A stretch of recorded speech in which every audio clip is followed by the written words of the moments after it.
오늘 본문 호세아 13장은 이스라엘이 바알을 섬긴 우상 숭배에 대한 심판 예언입니다. 1절은 에브라임이 말을 할 때 사람이 떨었다고 하는데 그러한 가운데 에브라임이 자기를 높였다고 언급합니다. 아수르나 애굽처럼 강한 힘을 가지고서 주변 사람들 위에 군림하였던 것을 말합니다. 사사기에서 이러한 에브라임의 군림을 목격하게 됩니다. 그런데 에브라임이 바알로 말미암아 범죄하여 망하였다고 설명합니다. 한때 힘을 믿고 호령하며 바알을 섬기듯 주변 강대국과 조약을 맺고 조공을 바치며 생존을 모색했던 에브라임이 오히려 멸망당한 사실을 상기시킵니다.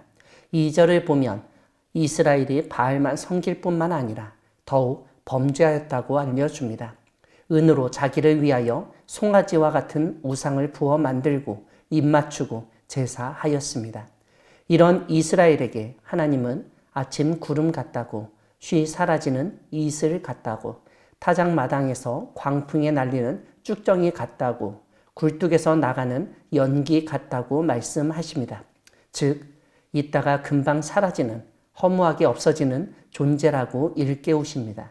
하지만 하나님은 이렇게 망할 이스라엘을 향하여 애굽 땅에 있을 때부터 나는 내 하나님 여호와라고 말씀하십니다. 하나님밖에 구원자가 없다고 다른 신을 알지 말라고 분명히 말씀하십니다. 이와 함께 광야에서 하나님이 먹여주어 배가 불렀는데 배가 부르니 마음이 교만하여 먹여준 하나님을 잊어버렸다고 탄식하십니다. 이렇게 배은망덕한 이스라엘을 심판하기 위해서 7절에서는 하나님이 사자같이 표범같이 8절에서는 새끼 잃은 곰같이 암사자같이 대하시겠다고 말씀하십니다. 광야에서 하나님은 양떼를 치는 목자처럼 행동하셨는데 은혜를 원수로 갚은 이스라엘에게 이제 양떼를 잡아먹는 맹수처럼 행동하시겠다는 말씀입니다. 9절은 이스라엘이 이미 패망하였다고 선포합니다. 이스라엘이 패망한 이유는 이스라엘을 도와주셨던 하나님을 대적했기 때문입니다.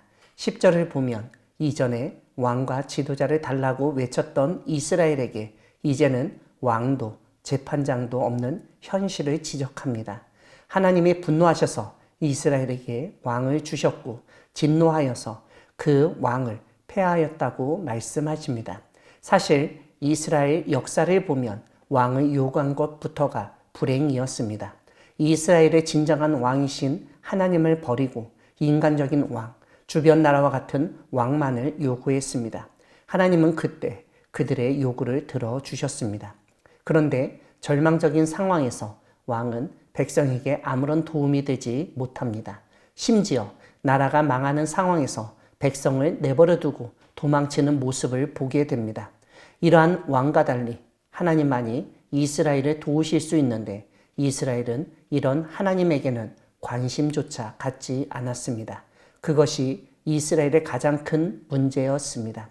12절에서는 에브라임의 죄악이 봉함되었다고 말씀하시는데 어느 함 안에 넣고 봉해버린 것을 말합니다.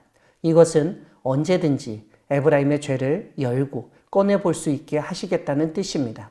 16절은 하나님을 배반한 이스라엘의 운명의 가장 잔혹한 장면을 묘사하는데 칼에 엎드러지며 어린 아이들은 부서지며 아이벤 여인의 배가 갈라질 것을 알려줍니다.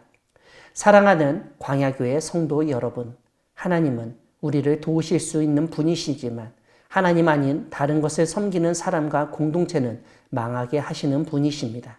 이스라엘은 애굽에서 해방시켜 주시며 자유와 함께 약속의 땅을 주시며 풍요로운 생활을 할 수 있도록 도와주신 분이 누구이신지 알지 못했습니다. 그래서 그들은 바알을 섬기고 우상을 만들어 제사를 드리며 심지어 송아지에게 입맞춤까지 하였습니다. 이런 이스라엘과 달리 우리는 우리를 돕는 분이 누구이신지 똑똑히 알아야 합니다. 오늘 한국 교회와 한국 사회가 오늘 본문과 같은 모습을 보이지 않는지 우리는 되돌아보아야 합니다. 이 땅에 이루어진 경제 성장과 한국교회의 부흥과 성장이 누구로 말미암은 것인지 바로 알아야 합니다. 그런데 적지 않은 사람들이 이스라엘이 했던 것처럼 어느 개인의 업적인 것처럼 포장하고 있습니다. 어느 개인이, 어느 단체가 이 나라를 돕고 살리지 못합니다. 하나님이 도와주시지 않아도 된다는 교만한 마음을 가지고 있을 때 그 공동체는 결국 하나님께 버림받고 사라지게 되어 있습니다. 오직 하나님의 도우심을 구하며 구원을 바라는 사람과 공동체만이 이 땅에 남아있게 됩니다. 교회는 바로 그 사실을 보여주며 증거하는 곳입니다. 주님의 도우심을 증거하는 우리 모두가 되기를 소망합니다. 오늘 본문에서 하나님은 왕을 세우기도 하시고 왕을 폐하기도 하시는 분으로 나타납니다. 이것은 인사권을 포함한 모든 주권이 하나님께 있음을, 하나님이 모든 것을 다스린다는 사실을 보여줍니다. 우상 숭배하고 하나님을 버린 사람과 공동체를 심판하시는 하나님을 기억하며 하나님의 통치를 믿고 하나님의 도우심을 구하며 나아가는 우리 모두가 되기를 소망합니다. 아멘.